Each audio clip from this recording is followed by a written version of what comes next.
బీహార్లో ఈ ఏడాది చివరిన ఎన్నికలు జరగబోతూ ఉన్నాయి. సో నితీష్ కుమార్ చుట్టూనే అక్కడ రాజకీయం జరుగుతోంది సార్. నితీష్ నేతృత్వంలోనే భారతీయ జనతా పార్టీ కూడా అక్కడ ఎన్నికలకు వెళుతున్న పరిస్థితి. కానీ రీసెంట్గా ప్రశాంత్ కిషోర్ అండ్ తేజస్వి యాదవ్ లాంటి వాళ్ళు నితీష్ కుమార్ మెంటల్లీ అన్ఫిట్, ఆయన ఆరోగ్యకరంగా లేరు, ఆయనకి స్పృహ ఉండట్లేదు ఒక్కొక్కసారి అంటూ రకరకాల కామెంట్స్ చేస్తున్న పరిస్థితి. సో నితీష్ కుమార్ తర్వాత ఎవరు ఆ పార్టీకి అనే ప్రశ్న ఒకటి తలెత్తుతోంది సార్. నితీష్ కుమార్ తర్వాత ఎవరు సార్? అంటే ఈ ప్రశ్న తలెత్తడానికి కూడా కారణం ఏంటంటే నితీష్ కుమార్ మొదటి నుంచి కూడా వారసత్వ రాజకీయాలకు వ్యతిరేకం. ఆయన కర్పూరి ఠాకూర్ నాకు ఆదర్శమని, కర్పూరి ఠాకూర్ తన కుటుంబాన్ని కంప్లీట్గా రాజకీయాలకు దూరంగా పెట్టి సామాజిక న్యాయానికి కట్టుబడినటువంటి నాయకుడు. సో నేను కర్పూరి ఠాకూర్ అడుగుజాడల్లో నడుస్తాను గనక నేను వారసత్వ రాజకీయాలకు వ్యతిరేకము అనే స్టాండ్ తీసుకున్నాడు. నిజంగా కూడా ఆయన కొడుకు Nishant Kumar, I think is N engineer, software ఉద్యోగం అనుకుంటాను, బట్ డెఫినెట్గా ఇంజనీర్.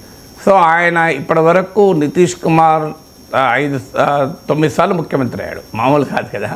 కానీ ఇప్పటి వరకు ఆయన తన తండ్రి ఇటీవల కాలం, ఇప్పటి వరకు కాదు ఇటీవల కాలం వరకు తన తండ్రి అధికారిక కార్యక్రమాలకు దూరంగా, రాజకీయాలకు దూరంగా ఉంటూ వచ్చారు. నా గుర్తున్నంతవరకు నితీష్ కుమార్ సతీమణి దాదాపు 18 ఇయర్స్ క్రితమే చనిపోయారనుకుంటాను. సో అందువల్ల కొడుకు ఎప్పుడు కూడా రాజకీయాల్లోకి కనబడలే మనకు. కానీ ఈ మధ్య కాలంలో ఆయన కనబడుతున్నాడు. ఇటీవల హోలీ సెలబ్రేషన్స్లో పాల్గొన్నాడు. అలాగే తండ్రి నితీష్ కుమార్తో కలిసి తన సొంత ఊర్లో స్వాతంత్ర సమరయోధుల్ని గౌరవించే కార్యక్రమంలో పాల్గొన్నాడు.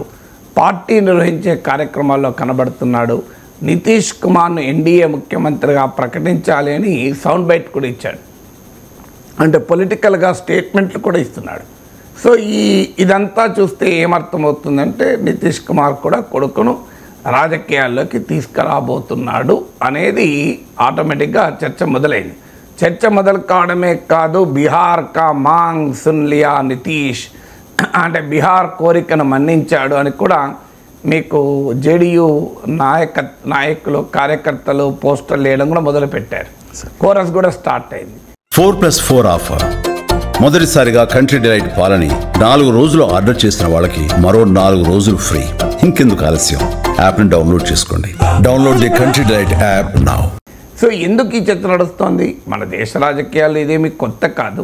చంద్రబాబు నాయుడు కొడుకు లోకేష్, రాజశేఖర రెడ్డి కొడుకు జగన్మోహన్ రెడ్డి, కరుణానిధి కొడుకు స్టాలిన్, కేసీఆర్ కొడుకు కేటీఆర్, బిజు పట్నాయక్ కొడుకు నవీన్ పట్నాయక్, మమతా బెనర్జీ మేనల్లుడు అభిషేక్ బెనర్జీ, ములాయం సింగ్ యాదవ్ కొడుకు అఖిలేష్ యాదవ్, లాలూ ప్రసాద్ యాదవ్ కొడుకు తేజస్వి యాదవ్, రామ్ విలాస్ పాస్వాన్ కొడుకు మీకు చిరాగ్ పాస్వాన్, ముఫ్తీ మహమ్మద్ సయీద్ కూతురు మహబూబా ముఫ్తీ, షేక్ అబ్దుల్లా కొడుకు ఫరూక్ అబ్దుల్లా కొడుకు ఇప్పుడు ఒమర్ అబ్దుల్లా, బాలాసాహెబ్ ఠాక్రే కొడుకు ఉద్ధవ్ ఠాక్రే కొడుకు ఇప్పుడు ఆదిత్య ఠాక్రే, మీకు శిబు సోరెన్ కొడుకు హేమంత్ సోరెన్, శరద్ పవార్ కూతురు సుప్రియా సూలే. సో ఇలా రాజకీయాల్లో దేశమంతటా జరుగుతున్న పరిణామమే. దేవీలాల్ ముని మనమడు వరకు కూడా వచ్చేసింది. మీకు ఇప్పుడు జననాయక జనతా పార్టీ దుష్యంత్ చౌతాలా దేవీలాల్ మునిమనవడు వరకు కూడా రాజకీయాలు వచ్చేసాయి. సో అందువల్ల ఇదేమీ కొత్త కాదు. వీరభద్ర సింగ్ కొడుకు విక్రమాదిత్య. సో ఇలా ఒక్కటి కాదు, 2 కాదు, రాజకీయాల్లో ఇదేమీ కొత్త కాదు. మనమేమి మా దేవగౌడ కొడుకు కుమారస్వామి.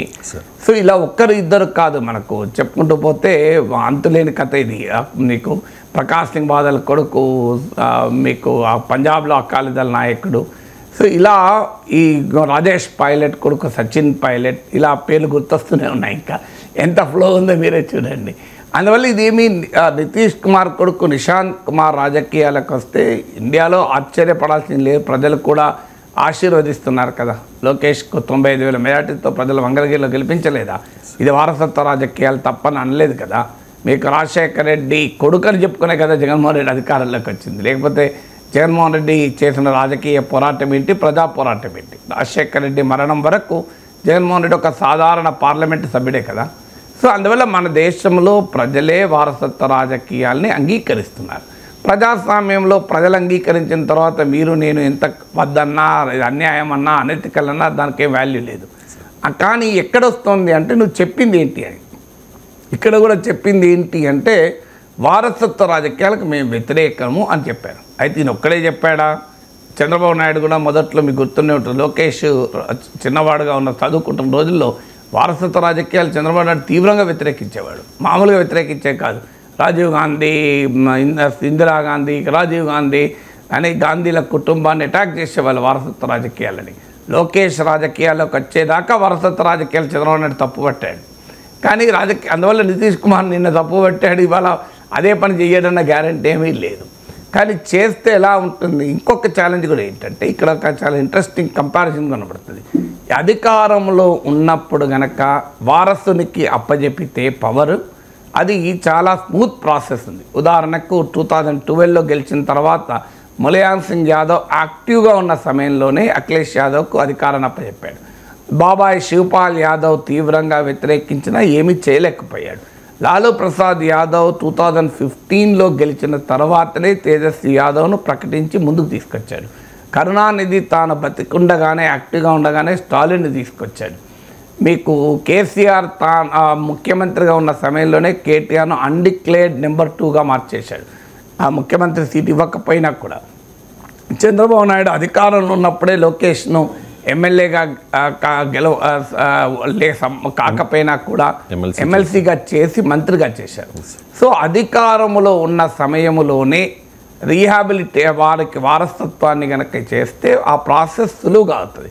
మీకు సోనియా గాంధీ ఇందుకు అదర్ ఎగ్జాంపుల్. సో అధికారం ఉన్న సమయంలో రాహుల్ గాంధీని ప్రైమ్ మినిస్టర్ చేస్తుంటే ఇలా రాహుల్ గాంధీ స్టేచర్ మామూలుగా ఉండేది కాదు. 2009లో అవకాశం ఉండే, 2009 కాకపోయినా కనీసం 2012 ఆ ప్రాంతంలో ఎప్పుడైతే అనేక రకాల కుంభకోణాలు UPA 2 పైన వచ్చాయో అప్పుడు మన్మోహన్ సింగ్ని పక్కకు పెట్టి రాహుల్ గాంధీని ప్రధానమంత్రి చేసి ఉంటే కాంగ్రెస్ పార్టీకి చాలా అడ్వాంటేజ్ అయ్యేది. కానీ సోనియా గాంధీ చేయలేదా, మిత్రపక్షాలు అంగీకరించలేదా, రాహుల్ గాంధీ సిద్ధపడలేదా, ఈ మూడులో ఒక రీజన్ ఏదో మనకు తెలియదు కానీ జరగలేదు. సో జరగపోయేవరకు ఇలా Rahul Gandhi leader of the opposition కావడానికి కొట్టుకోవాల్సి వచ్చింది. 10 ఏళ్ళు పట్టింది. కేవలం లీడర్ ఆఫ్ ద అపోజిషన్ కావడానికి 10 ఏళ్ళు పట్టింది. ప్రైమ్ మినిస్టర్ కావడానికి ఎన్ని ఏళ్ళు పడుతుందో తెలియదు. సో అలాగే ఒక్కసారి అధికారం పోయాక 2016-17 ఆ ప్రాంతంలో రాహుల్ గాంధీని పైకి నాయకత్వంలోకి పట్టుకొస్తే కాంగ్రెస్లో సీనియర్ల నుంచి తీవ్ర వ్యతిరేకత. ఎంత వ్యతిరేకత అంటే ఆఖరికి G23 గ్రూప్ ఫామ్ అయి కాంగ్రెస్లో ఒక రకంగా ముసలం కూడా పుట్టింది. అంటే ఈ ఎక్స్పీరియన్సెస్ అన్నీ చూశాక నితీష్ కుమార్ ఇప్పుడు రేపు ఈ ఎన్నికల తర్వాత ఆయన ఓడిపోయినా ఆ వారసత్వం సాధ్యం కాదు, గెలిచినా గతంలాగా బలంలో ఉండడు. అసలు ముఖ్యమంత్రి కూడా అవుతాడా లేదా తెలియదు. ఎందుకంటే మనకు ఏక్నాథ్ షిండే అనుభవం ఉంది మహారాష్ట్రలో. ఎన్నికలకు ముందు ఎవరు ముఖ్యమంత్రి చెప్పలేదు. ఏక్నాథ్ షిండే నాయకత్వంలో ఎన్నికలకు పోయారు. ఎన్నికలు అయ్యాక ఏక్నాథ్ షిండే ఎంత బెట్టు పెట్టినా బీజేపీ పట్టించుకోలేదు. నెంబర్స్ బీజేపీకి అనుకూలంగా ఉన్నాయి కనుక ఏక్నాథ్ షిండేను పక్కకు పడేసి దేవేంద్ర ఫడ్నవీస్ ముఖ్యమంత్రి అయ్యారు. బీహార్లో కూడా ఇదే జరుగుతుంది. ప్రశాంత్ కిషోర్ లాంటి చెప్పేది అదే. సో అందువల్ల వారసత్వ రాజకీయాలు కాంటెక్స్ట్ ఇది. అంటే నితీష్ కుమార్ వారసత్వ రాజకీయాలకు వ్యతిరేకంగా ఉండడం, అధికారం ఉన్నప్పుడే ఏమైనా చేయడం. ఇప్పటికైనా ఈ ఎన్నికలు చేయకపోతే ఇక చేయలేడు ఇక Nitish Kumar. I think around 49 years అనుకుంటా కొడుకు కూడా. ఆయన చిన్నవాడు కూడా కాదు. సో ఇప్పటి వరకు రాజకీయాలకు దూరంగానే పెట్టాడు. కానీ ఇప్పుడు ఈ క్వశ్చన్ వస్తుంది, నితీష్ కుమార్ ఎందుకు ఇంకో సమస్య కూడా వచ్చిందంటే జేడీయూకి ఈ ప్రశ్న ఎందుకు వచ్చింది? వారసత్వ రాజకీయాలకు తాను వ్యతిరేకమన్నాడు నితీష్ కుమార్. కానీ అదే సమయంలో పార్టీలో ఇంకెవరిని ఎదగనీయలే. సరిగ్గా జయలలిత చేసిన పనే నితీష్ కుమార్ చేశాడు. జయలలిత ఏం చేశారు? నవీన్ పట్నాయక్ చివరి నిమిషంలో ఒక తమిళనాడుకు చెందిన IAS ఆఫీసర్ను తన వారసుడిగా రాజకీయాల్లో ప్రవేశపెట్టాలని చూశారు. అది ఘోరంగా ఫెయిల్ అయింది. మీకు బీజేపీ అతని పేరు మీద అతని భుజాల మీద తుపాకీ పెట్టి బిజు జనతాదళ్ అటాక్ చేసింది. జయలలిత కూడా మధ్యలో ఆమె జైలుకి పోయినప్పుడు పన్నీర్ సెల్వన్ను ముఖ్యమంత్రిగా స్థానంలో కూర్చుండబెడితే చివరికి జరిగింది ఏంది? పన్నీర్ సెల్వన్లు పలానా స్వాములు కొట్టుకున్నారు.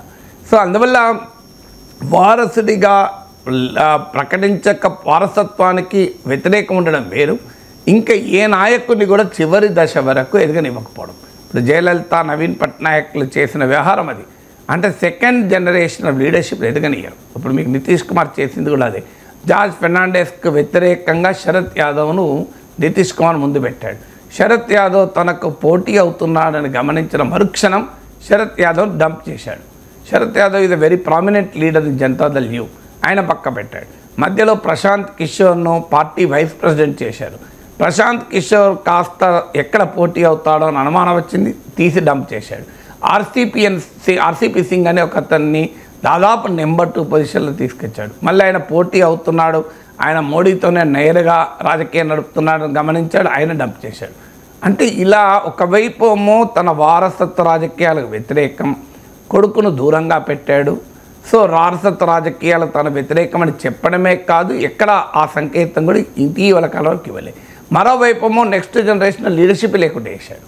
ఇప్పుడు జేడీయూ పరిస్థితి ఏంటి? రెంట చెడ్డ రేవడి.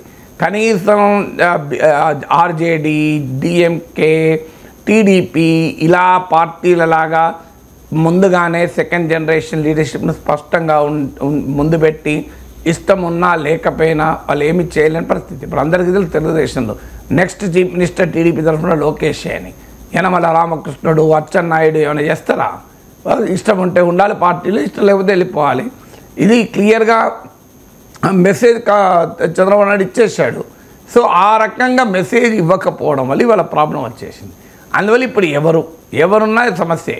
ఒకటి, గతంలో లాగా నితీష్ కుమార్ యాక్టివ్గా లేడు. ఈవెన్ ప్రశాంత్ కిషోర్ అంటాడైతే ఆయన మంత్రివర్గంలో ఉన్న సభ్యులు శాఖలే చెప్పలేడు అంటున్నాడు. సో అది ఎలా ఉన్నప్పటికీ but Nitish Kumar is certainly not as active as he was. Perhaps it is the last election. ఇప్పుడు ఎవరు వారసుడు అన్నప్పుడు ఇప్పుడున్న లల్లన్ సింగ్ అని, అలాగే అశోక్ చౌదరి, సంజయ్ జా అని 3 నాయకులు ఉన్నారు. ఈ 3లో ఎవరిని చేసినా పార్టీ తీవ్రమైన కుంపటి ఎదుర్కొంటుంది. కొంతమంది బీజేపీలోకి వెళ్ళిపోవచ్చు, కొంతమంది ఆర్జేడీలోకి వెళ్ళిపోవచ్చు. ఈలోగా బీజేపీ అసలు జేడీయూని తీసుకొచ్చి బీజేపీలో మెర్జ్ చేయమని కూడా అంటోంది. సో బీజేపీ మెర్జర్ రాజకీయాలకు కూడా డిమాండ్ చేస్తుంది, పవన్ కళ్యాణ్ జనసేనను మెర్జ్ చేయమని అడిగినట్లు.